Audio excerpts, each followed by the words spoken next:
Hi, I'm Sue Stockdale, and welcome to the Access to Inspiration podcast, the show where you can be inspired by people who may be unlike you.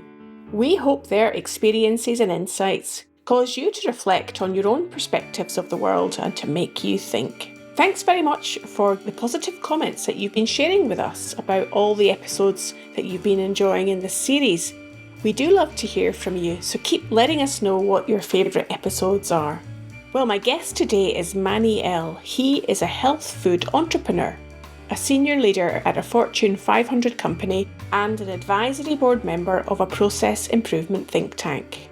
Manny talks to me about how he uses his corporate knowledge of technology and efficiency in the health food startup Heaven's Pantry that he runs with his two friends. Welcome to the podcast, Manny. It's great to speak to you today. It's absolutely great to speak to you as well. Manny, I know you describe yourself as a health food entrepreneur, and you're also a senior leader in a Fortune 500 company. Do you ever sleep?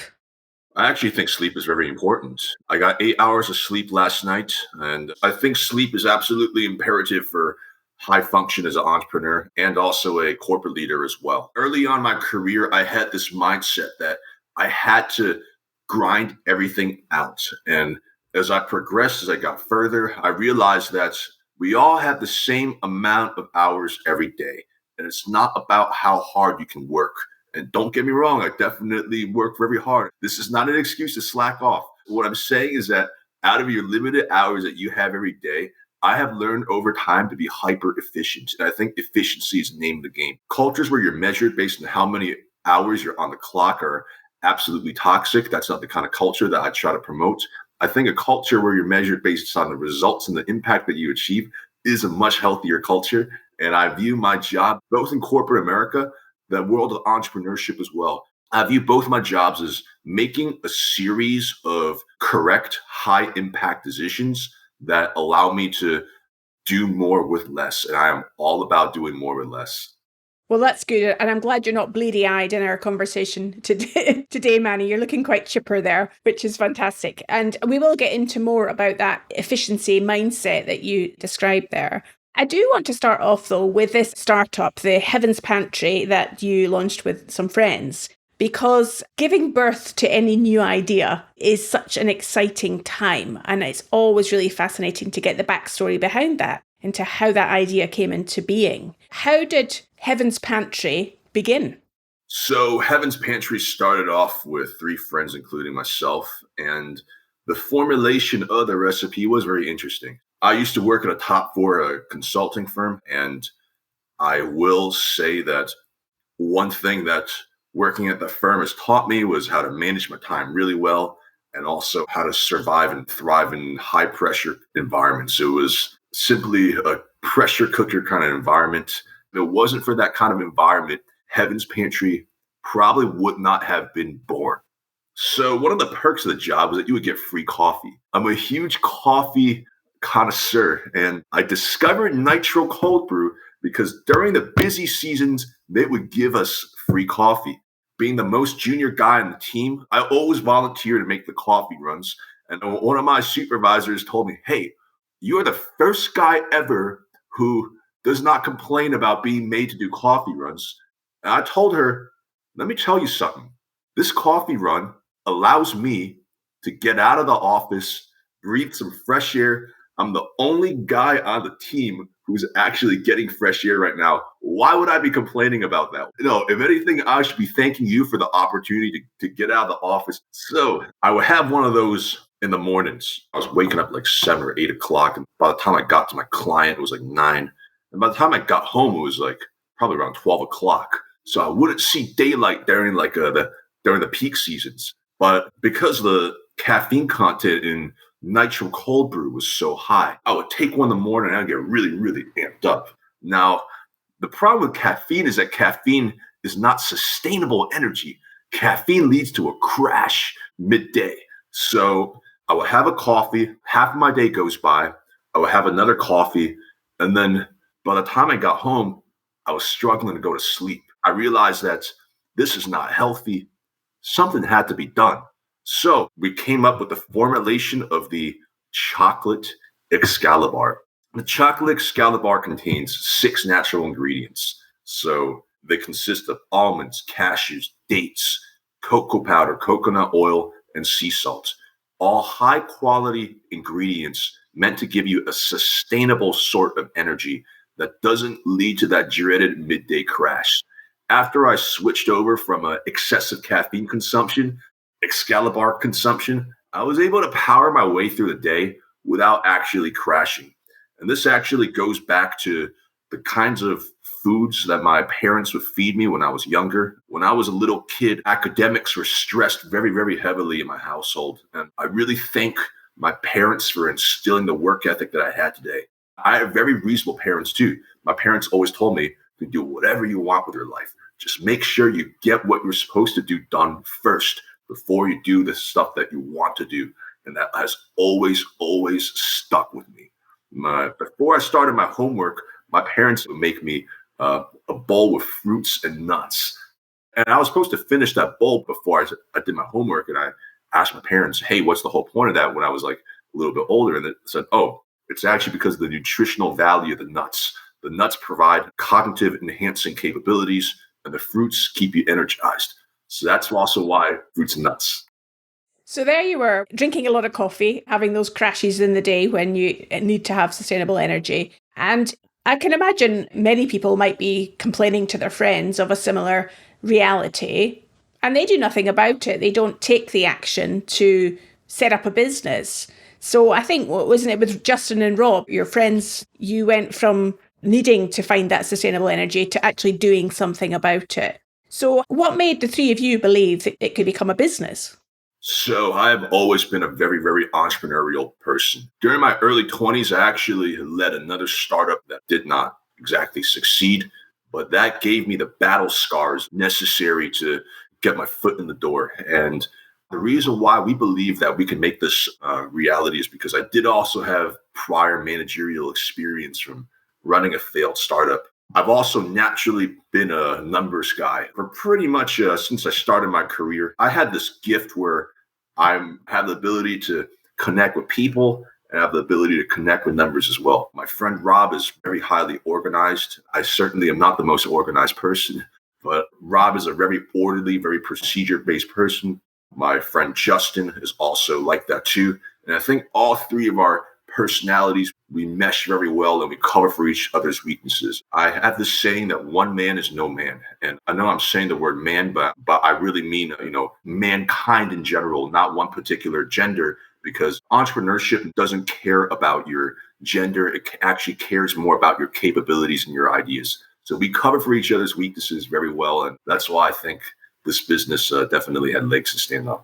So there you were, the three of you, seeing that you got differing strengths that you can bring together to combine into potentially a successful startup. And you've got a responsible job in corporate America as well, Manny. Were you able to bring any of your experience and knowledge and insights from corporate America into scaling up your business? I definitely think that my experience in corporate America was absolutely critical for scaling up my business.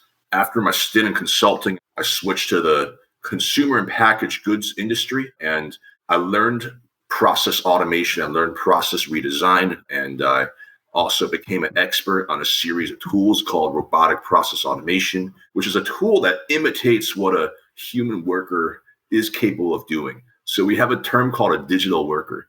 A digital worker is what we program to perform the kind of work that a human worker would be doing. And today, my current company, I advise senior executives how to implement robotic process automation on what these tools are capable of and how to generate ROI on robotic process automation. And I'm certainly generating ROI with robotic process automation for my personal business as well. And the whole concept of the digital worker, I love that concept because I'm a lean startup. We're just three normal guys. We don't have a multi-million-dollar budget to hire tons and tons of workers. So we got a little bit creative. And I've always been the crazy mad scientist in our group of three. Well, my other two partners keep me grounded in reality. I've always been the crazy mad scientist, brainstorming new ideas, implementing them, and coming up with solutions to whatever problems and curveballs that are thrown our way. So we were definitely constrained by budget. And instead of hiring physical workers, I realized, hey, the same way that in my job in corporate America, people are using digital workers to augment the capabilities of certain departments when they're running low on capacity, when they have certain deadlines to hit, and they don't have time to hire a new wave of people. A light bulb went on in my head, and I was like, wait, why don't I build and train these digital workers? And then I wrote some scripts that can go onto certain websites and actually pull potential customer leads onto a spreadsheet. And these leads, we then call up one by one, and then we pitch them our product. The reason why I think this digital worker was so game changing is because in the past, we just call up whatever leads we found. This digital worker actually allows us to segment each lead by industry and keyword. I know that people hate getting their time wasted by salespeople who pitch an irrelevant product. And I think that's good sales needs to be a win-win situation. A bad salesman shoves a product down your face that you're not interested in. A good salesperson screens to make sure there's a potential that you might be solving a business need, number one. And then number two, a good salesperson educates the customer on the value of the product and lets them make the decision instead of pushing them to make a decision. That's how I do sales, and that's how my digital worker is able to help me better target relevant leads. So it's really useful. I can see you've got additional employees in your business because you're using the digital capability to augment the three of you. There you are with your 6 ingredients. How does that get transformed into these Excalibars and then get packaged and shipped out to your customers? Because there's that kind of productivity element that you've not mentioned yet. I like to think of the Excalibur as a brownie in a wrapper. That's how we market it. And it's absolutely true because it tastes absolutely like a brownie. So that's our main marketing angle, a wholesome, guilt-free brownie. As to how we actually manufacture it and how we ship it to our customers, back in the day when I was still working in consulting, these bars were cut up by hand. It was made in Rob's kitchen, and it was a very mom and pop operation. Our commercial kitchen actually closed down, partially due to COVID, partially because they were facing financial issues. That forced us to just grow up really, really fast. And then we eventually rented out a manufacturing facility and we started pressing bars in higher quantities. So that really forced us to adapt really, really quickly. And I think that the manufacturing facility worked out in the long run because it allowed us for more professional packaging. We always designed our packaging to retain the small time feel that we always had when we were coming up. So that's how the production works. We rent out a factory and we actually store the inventory at an Amazon warehouse. And because we have 3 partners in 3 different geographical locations, we actually split up our inventory and we placed it in each person's residence. And that makes it a lot easier for us to fulfill orders. So I own the Southeast region. My partner, Rob, owns the Northeast region. And my partner, Justin, owns the West Coast region because he's based in California. Having 3 partners makes this game a whole lot easier. And if you're enjoying this episode, you may also like to try out episode 14. Amelia Lynn was our guest then, and her parents were also keen on education, and it led her to launching a startup as well. Or you can go to episode 28. Vinay Chandra talks also about the relentless optimism of the entrepreneur.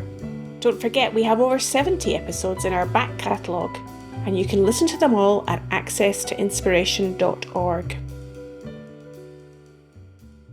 The sense I got when I first connected with you, Manny, was that it was about making a difference as well as making money. It absolutely is. And that's what we're all about with Access to Inspiration, is helping listeners to get a connection to somebody's bigger purpose very often. So what is that bigger purpose in addition to satisfying somebody's hunger needs during the day? That is the question that I've been dying to answer for this whole time. I've been told by many people, you have a good career. Why do you spend so much time on something that may or may not work out? And the first thing I tell them is it is not about the money.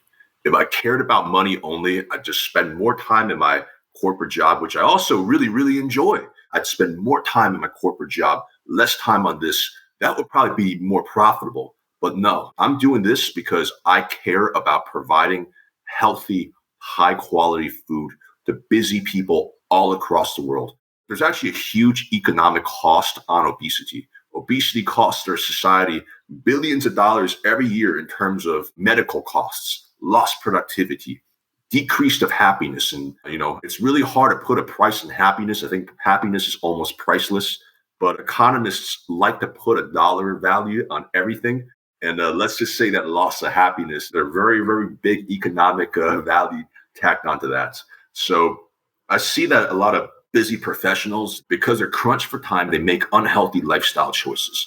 And I am providing the foods that allow people to nourish and sustain themselves at a pretty reasonable price, number one. Number two, I want to make healthy food more accessible to people. If by doing this, I allow just a few people to kick their bad habits and transition to healthier habits that allow them to stay productive, stay happier, and live a longer lifespan, that makes me really fulfilled at the end of the day. And just like how I'm a technology evangelist in my organization, educating senior executives and what cool pieces of tech can do to transform their organizations, I like to consider myself a health food evangelist as well. It's really interesting listening to you speak, Manny. I get the sense that efficient actions very much are at the heart of what enables you to function effectively. As you say, we all have the same amount of time in the day, and it's what you can do in that time. So I'm wondering if you can give the listener a sense of how you do manage your day. What are some of the approaches, some of the techniques that you adopt yourself in terms of how you efficiently manage your time in a day? I definitely mentioned how I was not the most organized. And to this day, I still think my scatterbrain nature is actually the source of where my creativity and my ideas come from. That part of me, that scatterbrain, mad scientist thinking, like the people who are saying, "Hey, I'm a nut job, I should change that." I never changed that, but I was able to tame and control that. I dedicate like maybe 2 hours a day of like creative time where I let the ideas just run wild, and I would jot all that down on a notepad, and the next day I review it. But running a business actually forced me to grow up really quick. And let's just say that today I'm a lot more organized in my day-to-day execution of my tasks. So I am a huge fan of creating systems, okay?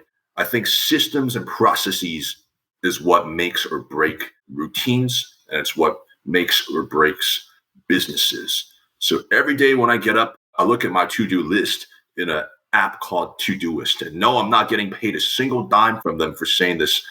Todoist has enhanced my productivity fivefold. That is not an exaggeration. Whenever I have a takeaway, I add that to my Todoist queue, and then I prioritize it accordingly. I like to think that 80% of your results come from 20% of your tasks. We have a lot of tasks that people push on us that really don't add value.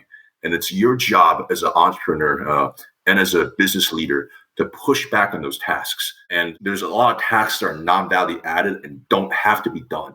You simply say, "Hey, I don't think doing this is going to add any value to the organization." So you push back on it. If it's a task that you think has to be done, but there's other people who can do it better than you and have a competitive advantage, then you actually delegate that task and then you outsource it. And when I rank my priorities, I definitely take that into account. Also, the other thing I wanted to point out was I like to bucket tasks and I like to do them in batches. Like, for example, rote repetitive admin work that I can't get out of, I'll dedicate 1 hour a day to do that. Because if I do everything in batches, I'm a lot more efficient. The human mind is actually notoriously bad at multitasking. So carving out dedicated time for a series of tasks, that's also another big secret as well. So those are my tips for making sure I stay productive. Well, it's really a useful thing to remind listeners of constructing one's day according to also the efficiency and where one gets their energy from. So are they a morning person? Are they an evening person? Given that you have so many activities in your day, Manny, where are you most productive? Are you a get up early sort of guy that, has got everything done by 9 a.m. or are you working till 2 in the morning and that's your peak time? How about both? Is both a acceptable answer? Because I think it definitely varies. And this is something that you learn through introspection. Despite me coming off as energetic, I'm actually a highly introverted person. And I had people at work ask me, wait, you're introverted. You seem so extroverted, so passionate, so full of energy.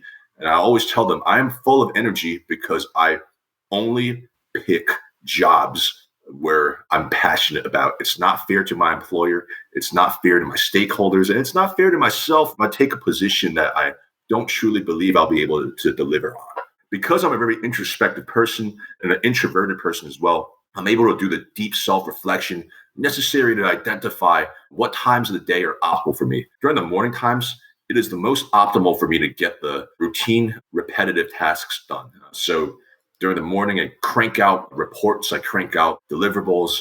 During the evening, that's my creative time.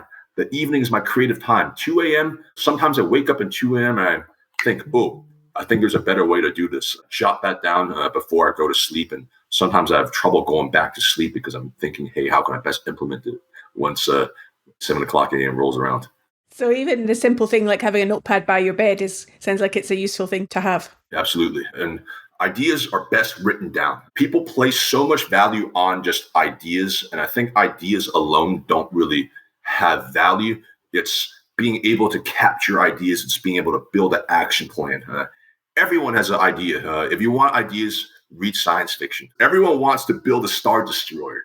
Everyone wants interstellar travel.